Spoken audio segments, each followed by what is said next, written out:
السلام علیکم جی، میں نے آپ سے پوچھنا تھا، اگر ہم کسی مفتی صاحب کو اپنا مسئلہ بتا رہے ہوں شرک کے بارے میں، لیکن اس سے پہلے نعوذ باللہ نہیں بولیں، لیکن بعد میں خیال آیا کہ بولنا چاہیے ریکارڈنگ کرتے ہوئے، لیکن نہیں بولیں، تو کیا اس میں بھی کفر کا وہ ہوگا، مطلب گناہ ملے گا مجھے کیونکہ میں نے نعوذ باللہ نہیں بولا تھا، جبکہ میرے مائنڈ میں بھی آیا تھا کہ میں بولوں لیکن نہیں بولا؟ نحمدہ و نصلی علی رسولہ الکریم، اما بعد۔ دوستو، بھائیوں اور بہنوں، اگر آپ پہلی مرتبہ ہمارے چینل یا فیس بک پر تشریف لائیں تو ہم آپ کا خیر مقدم کرتے ہیں۔ براہ کرم ہم سے جڑ جائیے اور چینل کو سبسکرائب کر لیجئے، پیج کو فالو کر لیجئے، اور اگر مجھے آپ وائس میسیج کر کے اپنا سوال بھیجنا چاہتے ہیں تو میرا نمبر ہے 0096650468631 بہن یہ جاننا چاہ رہی ہیں، دیکھیے کسی بھی کلمے کو اپنی دوران گفتگو اس کا اظہار کرنا یا اس کا بولنا یہ واجبات میں سے نہیں ہے۔ سوال آپ اگر کسی سے پوچھ رہی ہیں تو میں یہ جاننا چاہتا ہوں،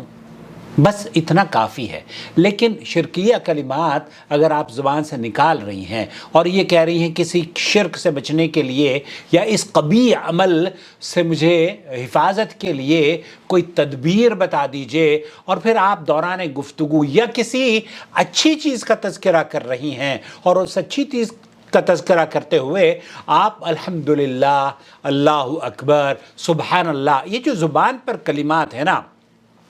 ان زبان پر کلمات کے آنے کی وجہ سے آپ نیکیوں میں اضافہ تو ہو سکتا ہے، لیکن آیا اگر ان الفاظ کو آپ ادا نہیں کریں گے تو کیا کوئی گناہ ہوگا؟ نہیں، ایسا نہیں ہے۔ آپ نے جو سوال کیا ہے، سوال مکمل ہے، لیکن اگر آپ اس میں یہ کہہ دیتی اعوذ باللہ، اللہ تعالیٰ مجھے اپنے حفظ و امان میں رکھے، میں اللہ سے پناہ مانگتی ہوں، تو یہ آپ کی طرف سے ایک دعائیہ کلمات ہوتے، دعائیہ کلمے ہوتے، اور اس کی وجہ سے آپ کو اجر ملتا ہے۔ یا کسی آدمی کو، کیونکہ یہ جو کہا جاتا ہے نا کہ کسی بھی چیز کے لیے اس کا جو معنی ہوتا ہے اعوذ باللہ، یعنی میں اللہ کے پاس پناہ لیتا ہوں،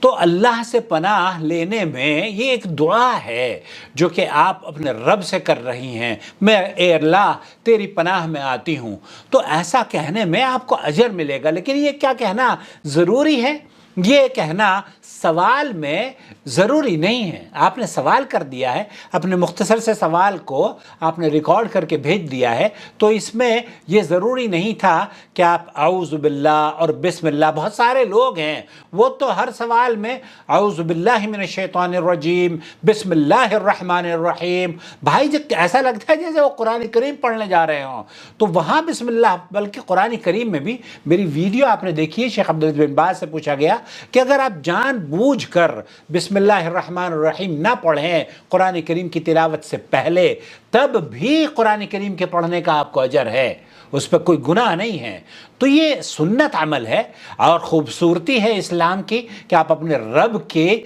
ذکر میں اپنی زبان کو تر رکھتے ہیں، لیکن آیا یہ آپ پر واجب ہے کہ آپ اعوذ باللہ ہر سوال میں اور بسم اللہ؟ بہت سارے لوگوں کو یہ ہوتا ہے کہ الحمدللہ ہر لفظ کے بعد الحمدللہ کہتے ہیں، تو یہ آپ سننے والے کو گرا گزر سکتا ہے، لیکن آیا کہنے والا حق بجانب ہے؟ کہنے والے کو حق حاصل ہے، وہ ایک نہیں 1000 مرتبہ الحمدللہ کہے، مجھے برا لگتا ہو آپ کو برا لگتا ہو کہ الحمدللہ الحمدللہ یہ اتنے بار کہتی ہیں، تو آپ کو کیا پرابلم ہے بھیا؟ وہ اپنے رب کا شکر ادا کر رہے ہیں نا، یہ بہن اپنے رب کا شکر ادا کر رہی ہے، وہ الحمدللہ کہہ رہی ہے، سبحان اللہ کہہ رہی ہے، الحمدللہ کہہ رہی ہے، تو یہ واجب نہیں ہے کہ آپ اپنے سوال میں کہیں، لیکن اگر کہہ لیں گی تب فبیہا، یہ خوبصورتی ہے۔ اور اس کے بارے میں جو احادیث آئی ہیں وہ یہ کہ سلیمان ابن سرد کہتے ہیں کہ نبی کریم صلی اللہ علیہ وسلم کے سامنے 2 آدمیوں نے آپس میں گالی گلوچ کی، ایک صاحب کو بہت زیادہ غصہ آیا، ان کا چہرہ پھول گیا اور رنگ بدل گیا، تو نبی کریم صلی اللہ علیہ وسلم نے اس وقت فرمایا کہ مجھے ایک کلمہ معلوم ہے کہ اگر یہ غصہ کرنے والا شخص اسے کہہ لے تو اس کا غصہ دور ہو جائے گا۔ چنانچہ ایک صاحب نے نے جا کر غصہ ہونے والے کو نبی کریم صلی اللہ علیہ وسلم کا ارشاد سنایا اور کہا شیطان سے اللہ کی پناہ مانگ اور یہ کہو کہ اعوذ باللہ من الشیطان، تو ایسا کہنے سے شیطان دور ہو جائے گا، اللہ کی پناہ مانگ تو اس کا غصہ دور ہو جائے گا۔ چنانچہ ایک صاحب نے جا کر غصہ ہونے والے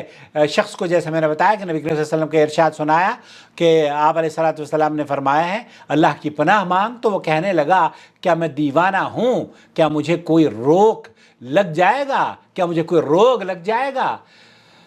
جا اپنا راستہ ناپ۔ تو یہ اللہ کے رسول صلی اللہ علیہ وسلم نے اس طرح کے کلمات پڑھنے کے لیے ہمیں حکم دیا ہے، لیکن آپ پڑھنا چاہیں پڑھیں، نہ پڑھنا چاہیں تو یہ آپ کی مرضی ہے، اس کے نہ پڑھنے پر کوئی گناہ نہیں ہے۔ جیسے کہ عقبہ ابن عامر کہتے ہیں کہ میں رسول اکرم صلی اللہ علیہ وسلم کے پیچھے چلا اور آپ سواری پر بیٹھے ہوئے تھے، تو میں نے اپنا ہاتھ آپ کے قدم مبارک پر رکھ کر عرض کیا اے اللہ کے رسول مجھے سورہ ہود یا سورہ یوسف پڑھائیں۔ آپ نے فرمایا اللہ کے پاس نفع دینے والی کوئی صورت قل اعوذ برب الفلق اور قل اعوذ برب الناس، قل اعوذ برب الفلق سے زیادہ نہیں ہے۔ اسی طریقے سے نبی کریم صلی اللہ علیہ وسلم کا یہ ارشاد بھی ہے۔ ایک صحابی ہیں شکل ابن حمید، وہ یہ کہتے ہیں کہ میں نے نبی کریم صلی اللہ علیہ وسلم سے یہ فرمایا کہ مجھے کوئی دعا سکھا دیں جس کے ذریعے میں پناہ مانگوں، تو کہیں آپ علیہ الصلوۃ والسلام نے فرمایا کہ نبی کریم صلی اللہ علیہ وسلم نے مجھے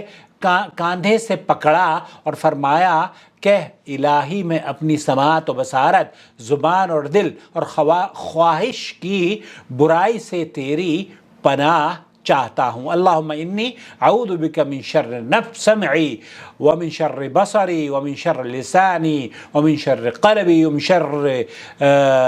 یہ اللہ کے رسول صلی اللہ علیہ وسلم کی احادیث ہیں۔ اسی طریقے سے اور بھی کئی احادیث ہیں، صحیح بخاری کے اندر روایت موجود ہے۔ شداد ابن اوس کہتے ہیں کہ نبی کریم صلی اللہ علیہ وسلم نے فرمایا استغفار کا سردار یہ دعا ہے، اے اللہ تو میرا پروردگار ہے، اللہم انت ربی لا الہ الا انت خلقتنی وانا عبدک وانا علی عہدک ووعدک ما استطعت اعوذ بک من شر ما صنعت ابوء لک بنعمتک علی وابوء لک بذنبی اغفر لی فانہ لا یغفر الذنوب الا انت۔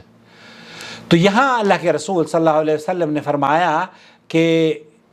تیرے سوا کوئی معبود برحق نہیں، تو میرا خالق ہے اور میں تیرا بندہ ہوں اور میں استطاعت کے مطابق تیرے وعدے پر قائم ہوں۔ میں تجھ سے اس چیز کے شرک سے پناہ طلب کرتا ہوں جو مجھ سے سرزد ہوئی، میں تیرے احسانات کا اقرار کرتا ہوں جو مجھ پر ہیں، اور میں اپنے گناہوں کا اعتراف کرتا ہوں تو مجھے معاف فرما، تیرے سوا کوئی گناہوں کو معاف نہیں کر سکتا۔ نبی کریم صلی اللہ علیہ وسلم نے فرمایا جو شخص دن میں یہ کلمات ان پر یقین رکھتے ہوئے کہے اور شام ہونے سے پہلے دن میں ہی فوت ہو جائے تو وہ جنت میں داخل ہوگا، اور جو شخص رات میں یہ کلمات کہے گا ان پر یقین رکھتے ہوئے وہ صبح ہونے سے پہلے فوت ہو جائے تو وہ بھی جنت میں داخل ہوگا۔ صحیح بخاری کی حدیث نمبر 5831 ہے۔ تو اس سے یہ پتہ چلا کہ یہ کلمات فائدہ مند ہیں، لیکن اگر آپ ان کلموں کو نہیں پڑھیں گے تو آپ پر کوئی گناہ نہیں ہے۔ مجھے امید وضاحت ہو گئی ہوگی۔ اللہ ولی الذین آمنوا یخرجهم من الظلمات الى النور والذین کفروا اولیاؤهم الطاغوت یخرجونهم من النور الى الظلمات أولئك أصحاب النار هم فيها خالدون۔